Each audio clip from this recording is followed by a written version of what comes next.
right, Eric Martin, thank you so much for joining us. I'm excited about this episode just based on your background and obviously where you work is similar spaces to what we do here at Junk Reader within the home services realm of things. And obviously, your expertise and experience on the franchising side is of interest to us and our audience as well. So, Eric, without me butchering it, over to you to kind of give yourself an introduction, and we'll take it forward from there. Yeah, thanks a lot, Davis. I appreciate the opportunity to spend some time with you. And congrats on the success you and Ted are having with Junk Raider in Charlotte. I know you're doing some great things there. I live in Omaha, Nebraska. Wife, 4 daughters, little Shih Tzu, my business partner, I call him. So a lot of my waking hours are spent in this kind of office here, my home office, and love being in franchising. I got into it about 15 years ago. Okay. And I kind of fell into it, kind of found me. I was in recruiting and I had been in sales for a lot of years and had a company reach out to me that was based here in Omaha in the senior home care space.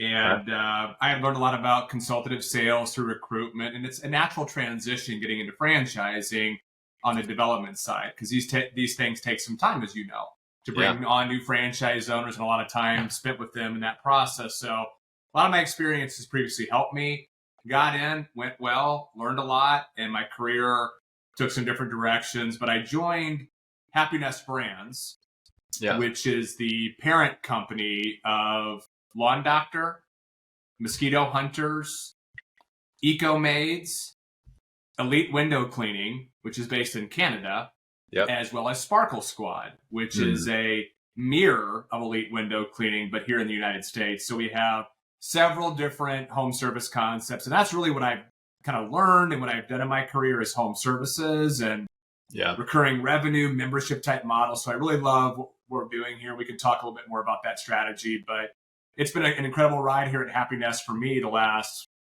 going on 7 years now. Yeah.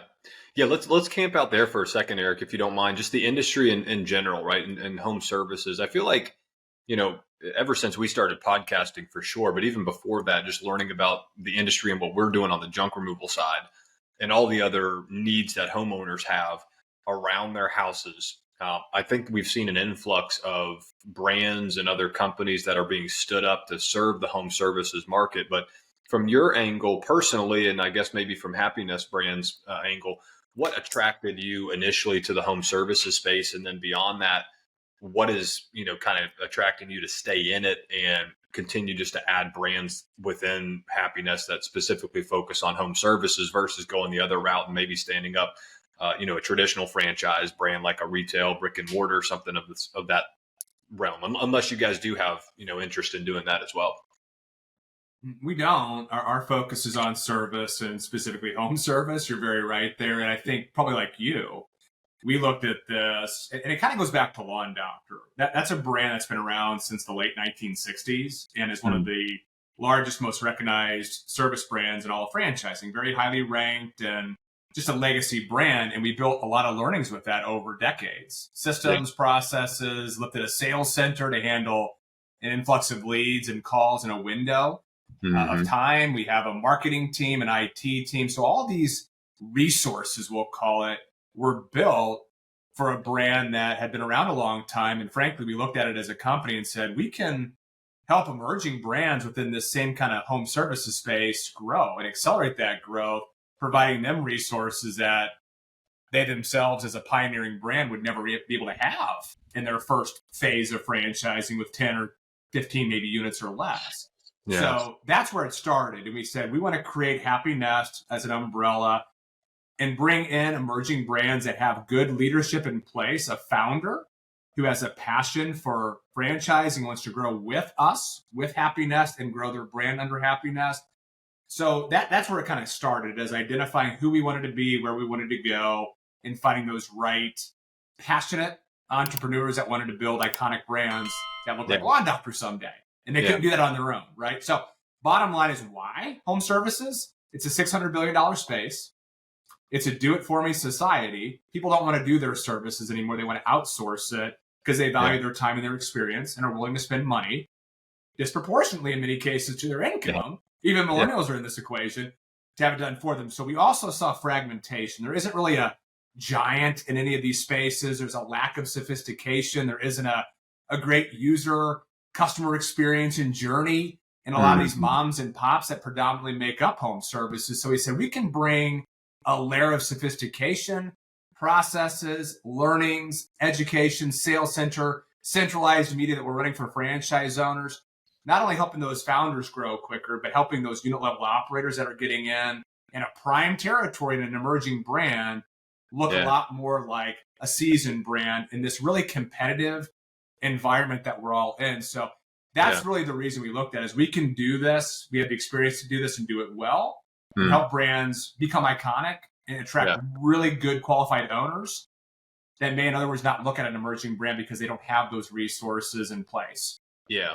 And can you talk a little bit on the customer side, what that means for them, Eric, right? So I agree totally with everything you said, right? Bringing a level of sophistication, processes, basically, for us, why, if I could touch on it real quickly with Junk Raider, we've been very successful. Yes, because we, kind of excel in the marketing and sales side. So we're able to capture leads, but beyond that, we're just doing all the simple stuff right.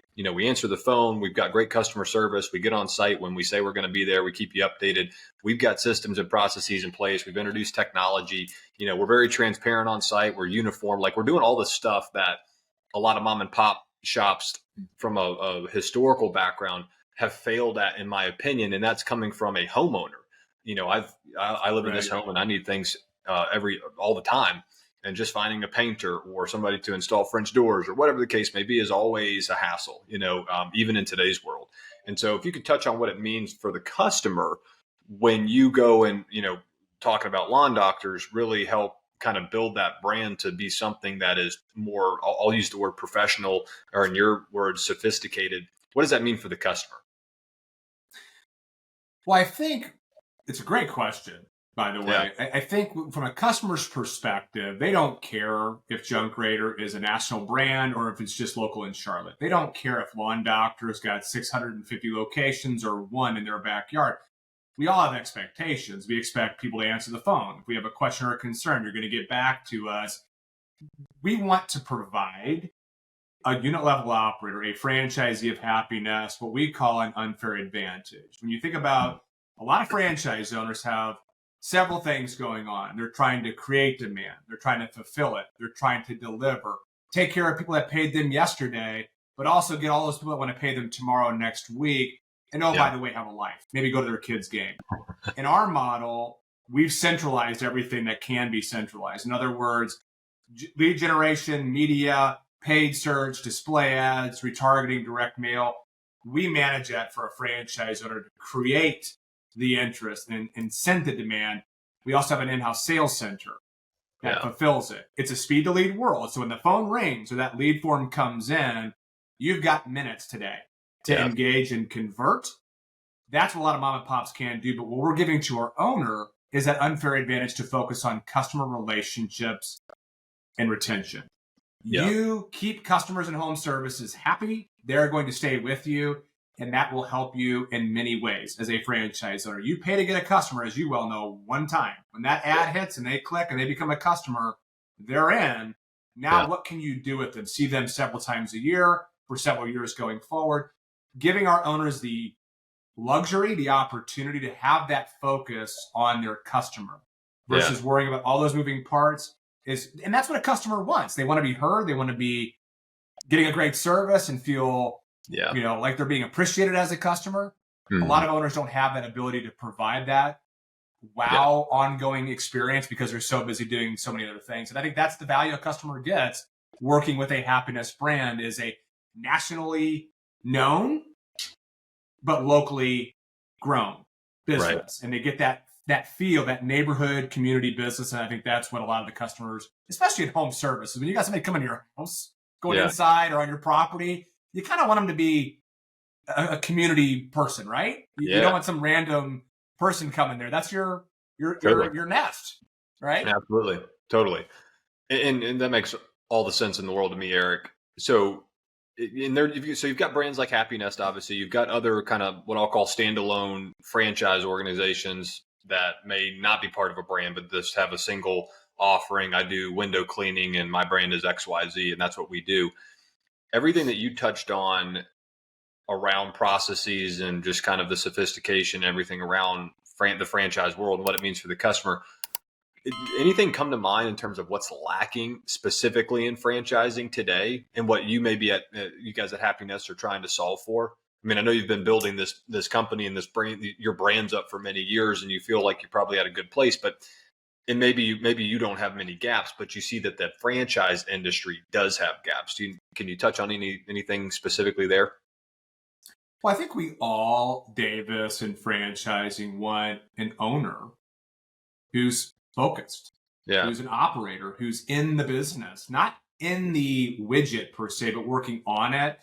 And I think the challenge that many franchisors have, if I'm being super candid, they want to grow. They want to expand their footprint with the right people and have the money to do it and the bandwidth to do it. But the job market's pretty good. And a lot of folks today want to kind of keep that job and keep that income and get something started. And none of us are in the business of wanting side hustle franchise owners. right. And I think that's a challenge in franchising is when the job market is good, people are looking to 5 years out and saying, hey, I want to set myself up. I'm going to start this business, but I'm still going to keep this 50-hour-a-week job that demands my time, but I'm going to make a run of this. And by the time this job runs out or my time is done, then my business is going to be in a great spot. Wishful thinking. Yeah. I see it as, can it be done? Can you divide and conquer? Can you bring on a general manager if you have the capital to do that? Sure, but you get out of it what you put into it. So I think inherently just across franchising, it's identifying the right candidates that have the resources and the bandwidth to really make a run. Because those first few years of operation are paramount. You know that, right? Yeah. You got to have the decks of life cleared. You got to have good people in place. You got to have the money to invest. Be aggressive with marketing. Get your footprint established so you can have a business that you can work on and be a little more less involved in maybe in 3 or 4 years. So I would say that's one side of it is finding the right people that have the resources and the commitment and the time. I would say the other side of it is adoption. I don't know how you feel about that, but we do so many things at the top of the house with new resources, tools, marketing, ideas, ways to increase reviews, so on and so forth.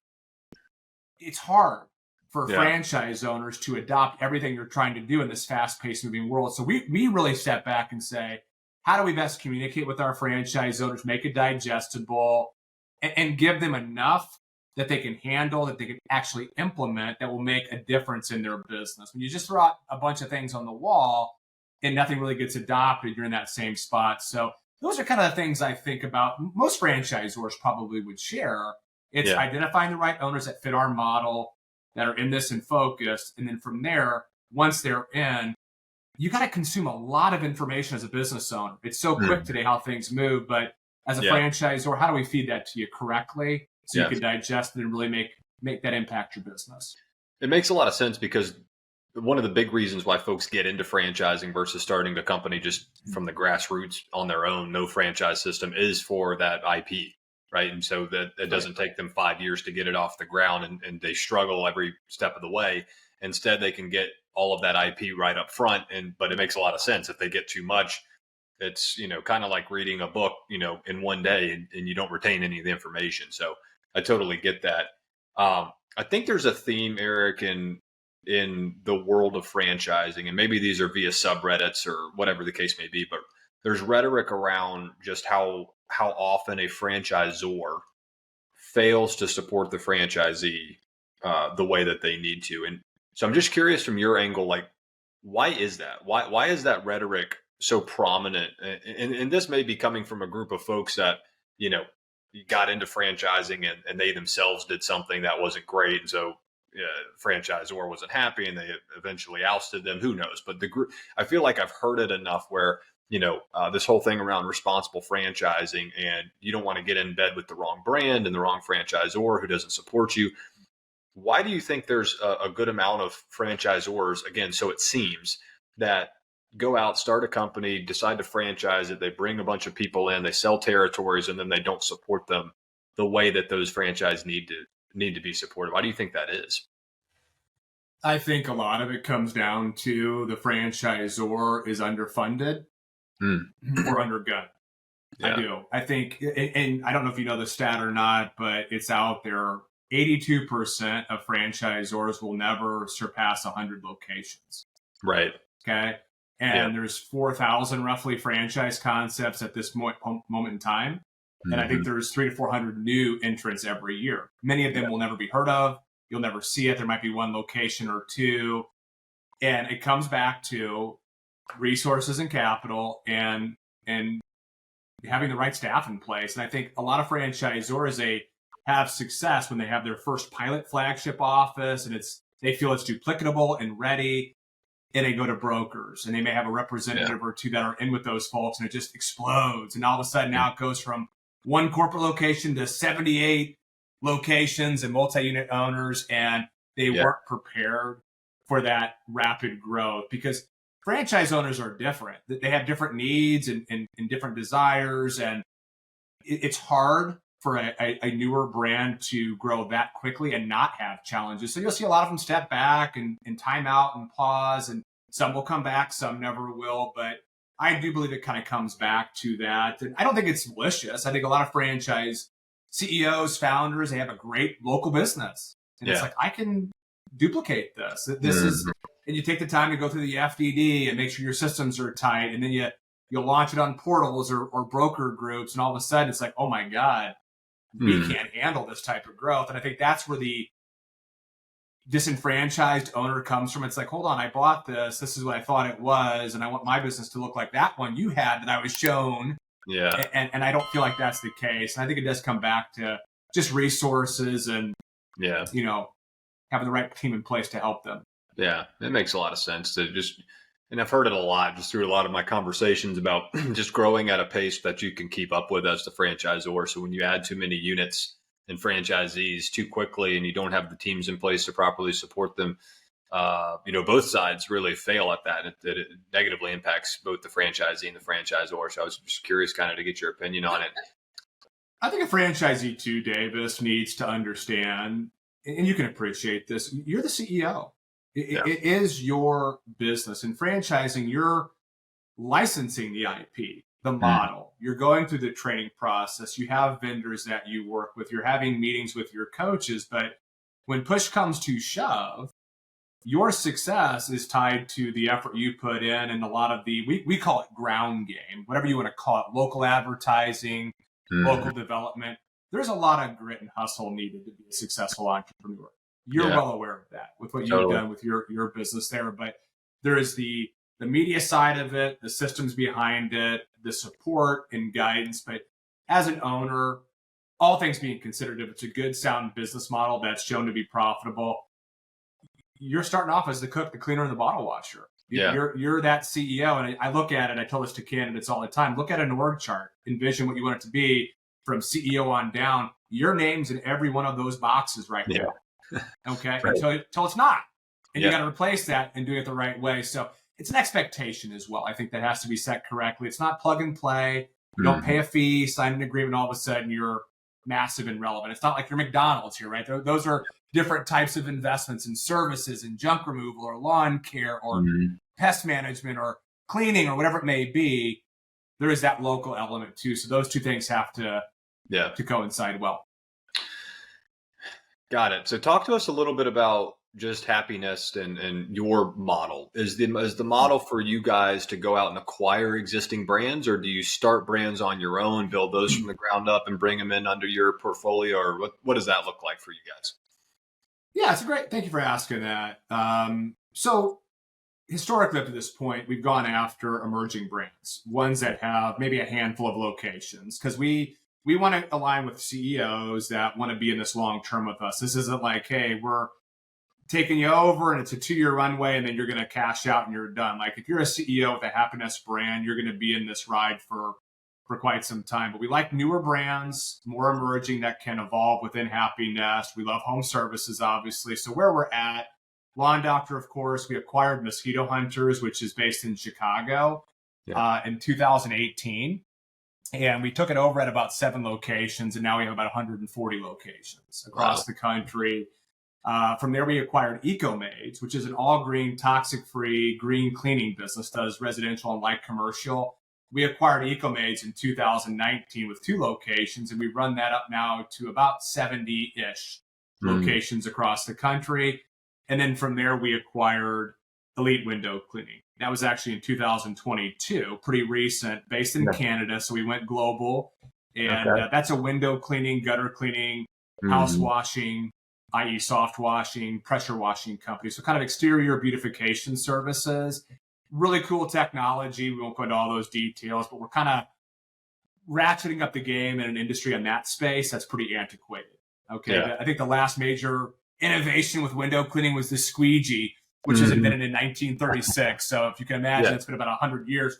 We're making all kinds of new sweeping changes with carbon fiber water-fed poles and feet on the ground safe cleaning that can reach heights of 6 stories. So that was a really cool operation for us to take over. We brought it to the U.S. under Sparkle Squad, as I mentioned earlier, which is the same model here in the U.S., complete white space. Brand new brand, virgin, no territories. And we're looking to award our first few operators here in the next few months. So that one's going to take off pretty quickly. We have also introduced holiday lighting. That is homegrown by Happinest for our brand. So that's going to be a service line added into the seasonal brands to extend the season, help with minimizing employee turnover, and obviously generating some incremental revenue in a short window. Because some of these businesses we have, they stop really generating meaningful revenue in November. Totally. October, November timeframe, right? So we wanted to add that element to our brand. So we've completely homegrown through consultants, training, marketing tools, the lighting add-on service to our brands as well. So a lot of cool things are happening, man, in home services. But you're seeing more of this consolidation. You're seeing more collaboration, parent groups getting involved, leveraging learnings and resources, kind of like a Happinest Brands is. So it's a pretty cool time to be in this space. And and I've heard obviously the term emerging brands a lot. I assume when you guys talk about it and going after those emerging brands, it doesn't necessarily have to be a brand that's bringing something brand new to the marketplace, but rather it could be a Mosquito Hunters is just a brand that's done a good job of branding and owning their local market. And there's something that you guys see in taking that brand and making it national, even though there's competitors in that space, just from an overall industry perspective. There's another fit there for another mosquito brand, if you will, just using it as an example. Am I right to assume that, or do you always look for brands that have something special in what they're physically doing, within their company that's like, oh, that's different than the next guy, whether that's a different type of product they're using or how they, the actual application of it, or because within, I'll give you an example, Eric, within junk removal, it's pretty cut and dry, right? It's you're going and picking up junk. The next guy does that as well. Where we like to say we differ is how the service is consumed, right? So customer goes online, how easy is it for them to book? How easy is it for them to get pricing? How easy is it for them to whatever, right? That's where our industry is a little antiquated of the junk removal industry is lagging, in our opinion, in terms of just meeting the customer where they want to be. You want to know what that price is for, that throw pillow you just saw, and you're like, oh, that's great. How much is it? You go to Amazon, you type it in. Boom, it's $50. Cool. You may or may not purchase it, but at least you know what the price is. Junk removal, complete opposite end of the spectrum. You are not going to find out how much it costs for you to get your couch, love seat, and 2 nightstands picked up if you just go online and you don't want to talk to somebody, right? That's where we kind of differ in the junk removal space. I'm curious, when you guys look at brands, what are you looking for in terms of emerging brands, or is it just more of we think there's more of another brand can fit into this existing industry doing the same thing everybody else is doing? It's a really good question. Like, the beautiful thing about home services in general is there's no Walmart, there's no Home Depot. There's opportunity to differentiate based surely on local customer service and follow through. Like, you answer phone calls, you follow up on form fills quickly, or text to your customers. And I think that's really ultimately what people want is a good service. And we look at brand first, category second. Like, we have a pretty detailed matrix we look at. We're looking at several brands right now, nothing imminent within Happinest Brands, but we're looking at, kind of industries and saying what spaces right now could use some disruption. Yeah. And I'll give you a prime example, like Sparkle Squad, Elite Window Cleaning is a great example of that. I kind of outlined it earlier. Totally different from the way the vast majority of cleaners in that space are doing things. ecomaids, it's the only all green cleaning service, to my knowledge, in the franchising space. And it's not absolutely necessary in our experience and opinion to have a differentiator or something that's, wow, that's really We like that. But Yeah. we look at it and say, is this duplicatable? Is this something that we can grow nationwide? Can we build a good 600 to 800 location footprint? Because that's really what our models kind of bear Right. across the US anyway, right? Based on territory size. We want to have good geographic dispersion. This has got to work in California as much as it does in New York or New Jersey. Okay, so those are some of the things that we look at, but we really like membership models. We like built-in continuity and retention. If it's a transaction, I'm not saying Happinest Brands would never consider it, but it's an app. It's right now it's down on the list. We like business models that allow us and our owner to see a customer routinely, whether it's 2-3 times a year or 10, 12 times or more in a given year. So we like that built in. We do a good job. We're going to keep you and keep growing revenue within that customer base. And it's just very predictable in that way. So that's kind of, those are some of the things that we consider and look at. But you're right, very much so, Davis, when you say, look, the experience is paramount. You have to have that wow moment, that speed to lead, that ad in front of that customer. When that click happens, there's got to be engagement. 90% of independent businesses and service companies aren't going to be able to deliver that wow moment. And that's so critical in that first part of that customer journey. Once that happens, it's like, wow, these guys actually responded very quickly, very professionally. I don't know who that was. Maybe it was somebody here in my backyard or somewhere else. But either way, I'm set up. Now someone locally is coming over and really, carrying that experience forward for me, following up with me. How am I doing? Can we offer you this? We'd like to talk to you more about that. That's what people like when it comes down to services. And it's just so hard for independents to deliver that kind of experience. Yeah, I totally agree. Yeah, this is good stuff. Well, let's make the last segment here, Eric, just more so about branding and what Happinest does on that side of the fence, and more so kind of like a marketing kind of thread here. But what I guess the question would be just how important is branding to Happinest, whether that's for Happinest itself or all the brands underneath it, and kind of what is your how much of an emphasis internally do you all put on how you brand your companies and Happinest overall? What does that look like? So there's not a lot of branding behind Happinest per se. That's kind of the overarching umbrella, if you will. And I do think people obviously recognize multiple brands. Oh, you're underneath this parent company. We expect the same great experience that we're getting from, I use Lawn Doctor. We can come back behind that and use marketing and say, hey, by the way, Davis, we also have, a cleaning company called ecomaids. We'd love to offer you a discount and stay a part of the Happinest family for your cleaning services or for your window cleaning for Sparkle Squad. Yeah. So there's a process behind this that full transparency, it's not fully baked in this earlier stage of Happinest, but I do see a stage here in the next 10 years where when you start to have 4, 5, 7, 8 brands in a MSA, you can really start to drive down customer acquisition cost. Because each of these brands have their different marketing budgets, and owners have a responsibility and minimums each year to invest in the demand creation. Yeah. But when you start being able to cross-sell and share those referrals and drive business to sister brands, that everybody wins. The customer, the employees, the franchise owners, corporate. So that's a great kind of win-win scenario for us and our owners long-term going forward. But when you ask about the importance, every brand we have is unique. Every brand has unique kind of marketing behind it, the look and feel of our brands. I mean, this is something people listening to this would have to go explore on our websites and see how our vehicles look. But we're very particular in how our businesses are set, the look, the feel, the vehicles, the technician uniforms, kind of like you talked about, the experience being provided, the follow-up on the back end. We don't want our owners having to overthink marketing. I will tell you, and I'm sure you can appreciate this, the last thing a franchise owner should be doing is sitting there looking at bidding on keywords in an auction environment, trying to figure out when do I bid more on this term and that term, and what are my competitors doing? What's my CPL, my cost of acquisition, my impression rate? We've got really smart BI people and analysts on our marketing team that work with vendors that centrally manage that, drive down the cost, manage that value for the franchise owner. So they don't have to worry at all about my mail going out, my Facebook ads, my paid search, my display ads. How are we going to retarget this year? We're going to do that so a franchisee can fully focus on their ground game and their customer relationships. Each of our brand also has a mascot. Okay. So we wanted to bring a very Disney-like feel to our Happinest brand. So we have a bubble guy called Buddy for Sparkle Squad as an example. We have Doc the Lawn Doctor thumb. It's a big life-size thumb. We have Nico Eco, which is our ecomaids character. We have Gunther the Mosquito Hunter.